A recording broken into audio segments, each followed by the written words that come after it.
Okay, so I know I am dressed the same as in one of my previous videos, but I am filming lots of videos all in one go today just because I am quite busy the rest of the week. You know what I mean? But today, I'm doing a video on how to be a better you, how to make the most of your life as you've got, and how to make the most of opportunities that you take on. But I really hope you enjoy this video, so let's get into the video. Okay, so I've kind of gained these tips from watching like Alice Thorpe's videos and all that. But my first tip is to be bold. So kind of like be you, adventure, show and express who you are. Don't be afraid to show who you are. Yeah, I mean, as simple as that, just adventure and make the most of life because you never know what will happen tomorrow. My next point is to focus on your own happiness.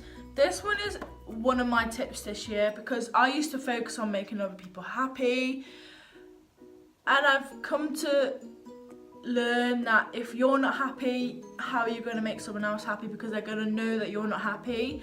So by making sure that you focus on your own happiness, you're then going to be able to help people because you are happy and you feel yourself and you feel like you can succeed in what you want to do.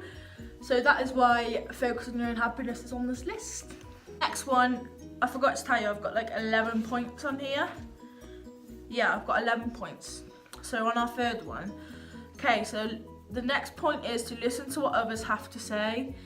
If you don't listen to what other people say, this one's kind of simple. If you listen to what people say, you can learn things from them. Whereas if you don't listen, you're going to make yourself look arrogant and ignorant, and you never know. If you listen to what someone else says, you might learn something and make yourself a better you, or make what you're doing better and more successful, I guess. It's kind of like if you're in a business, you don't listen to what your business partner says, your business isn't going to work properly because you aren't working as a team and cooperating. So yeah, that is quite important. Yeah, this kind of links on to the next one. It's don't make excuses for your own actions. If you've done something wrong and you make an excuse, then you're just kind of saying it wasn't my fault.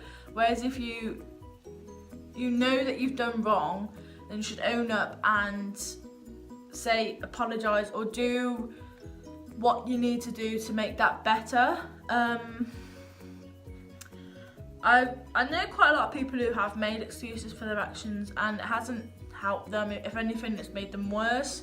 So by kind of admitting that you've done wrong and taking full ownership of what you've done, I guess it kind of make people know that they can trust you, and that if you do something wrong, you're not going to try and hide it and blame it on other people. Yeah, it's as simple as that. It's just own up to what you've done wrong. Don't try and blame other people, and yeah, there's not much else I can really say on that. Yeah. Okay, so my next one is something that I've also done in the past, and it is to let go of your anger. So, for example, if you're feeling really angry, feeling stressed, feeling upset, get a diary or a journal and write down what you feel at that moment, and then you can look back and kind of say, yeah, well, I've changed how I deal with my anger. I guess this will kind of help you not to lash out at other people for your anger, because lashing out can hurt you and other people around you. Also, this kind of links on to managing your thoughts. So if you manage what's going through your head, like at night time, if you manage what you're thinking, you're not going to feel as angry and yeah, and stressed.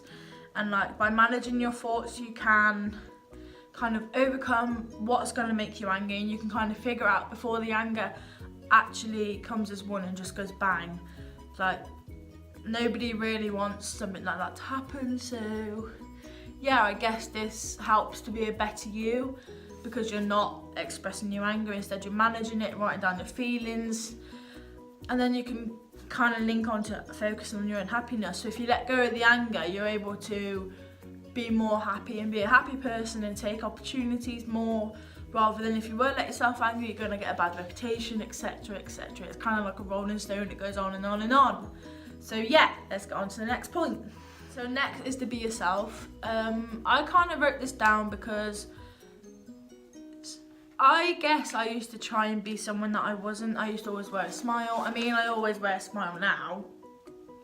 But if you be yourself, then other people are really going to be able to create a relationship with you and create a trusting relationship with you and loyal. Because if you're trying to be someone else, it's not you, and it's all going to end up as a disaster in the end. Whereas if you do be yourself, then I guess it's kind of going to help others to understand you, and if you're upset, they're going to be able to know how to help you. I find this one really important after everything that's happened, as you would have seen in my last video about depression. By being myself, I was able to get the help that I needed, and yeah, I'm here today. And yeah, I guess it's quite an important point to do, to be yourself in everything that you do, and don't try and pretend that you're someone else. Like, yeah, we all have role models, like I guess like people know Zoella. You can't be Zoella.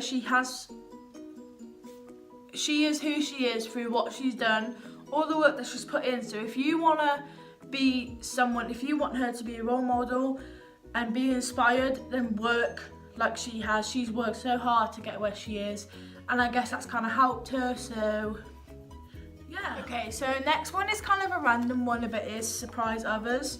So kind of like offering them something, giving them a gift, spending time with them, going nights out, or offering them help. Like I don't know, for example, say if your boyfriend's feeling really down, surprise them with your company. Surprise them saying, oh come on, we're going out, you're feeling down, let's go and do something to make fun and make the most of who we are.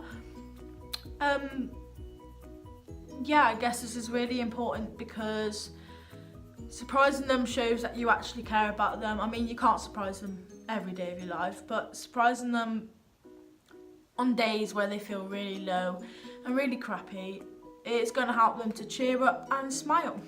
Okay, so next I have commit yourself to growth and purpose. So kind of like commit yourself to making yourself a better person. Commit yourself to kind of exceeding that purpose, kind of making that purpose complete.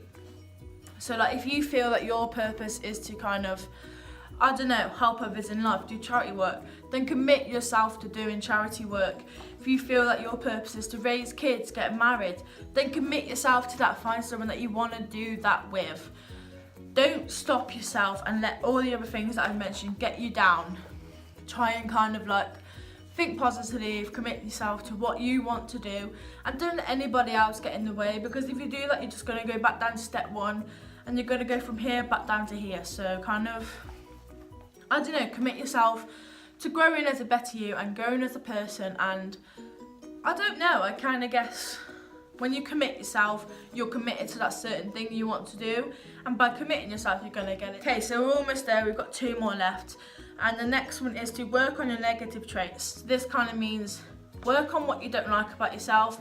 So if you don't like how you get upset so easily, work on your own happiness. Again, all these how to be a better you kind of link together.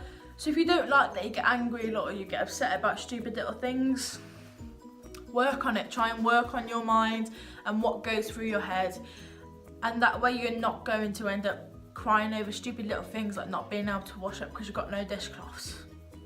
I don't know, it's simple things like that that used to get me down. Like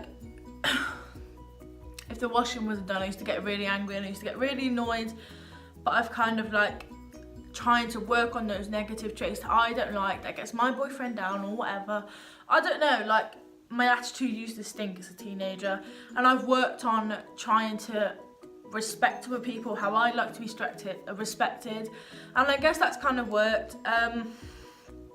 So yeah, working on your negative traits makes a better you. So the final one is to be adaptive, and this can mean so many different things to people in many different ways, but to me this kind of spoke out to me that you've got to accept that there are changes in life. There are hills, there are lumps and bumps in the road, and if you don't be adaptive to those changes, you're never going to get there because you're going to give up, etc, etc. Accept that there are circumstances that maybe you have to change your career goal because you can't, I don't know, you don't have the skills to do what you want to do, the mindset's not there right now, so you've got to kind of take a gap year off. I know that I've had to be adaptive with that. I didn't get my place on a paramedic course, and that really put me down. So I thought, you know what, I want to go to uni, I'm going to accept this stupid health and social course, and I'm instantly regretting it. I don't like it. I don't even attend my lectures anymore. I think the only thing I do is do all my assignment pieces, and I'm just not enjoying it as much as I would have enjoyed if I took a gap year out, got more work experience in, and worked harder, try and get more qualifications to get into paramedic science, whereas I gave up and I was like, no, I'm just going to do whatever. I tried making people proud before I tried thinking of my happiness, and yeah, I've decided that uni, this course specifically, isn't for me. It might not be uni, it might just be this course, whereas if I knew I was doing like my career path change, like I was saying, be adaptive. You might do things that are new. Like I've come into milk and I've come into the farming from my boyfriend, and I never thought I'd love this sort of job, and it turns out I do, and I want to do it as a career. I mean, we want our own farm. So yeah, I mean, by being adaptive, you are able to commit yourself to changes and personal growth. Anyway guys, I really hope you enjoyed this video. I will see you in my next video. Don't forget to give it a big thumbs up, subscribe down below and turn on the notification bell. Bye lovelies.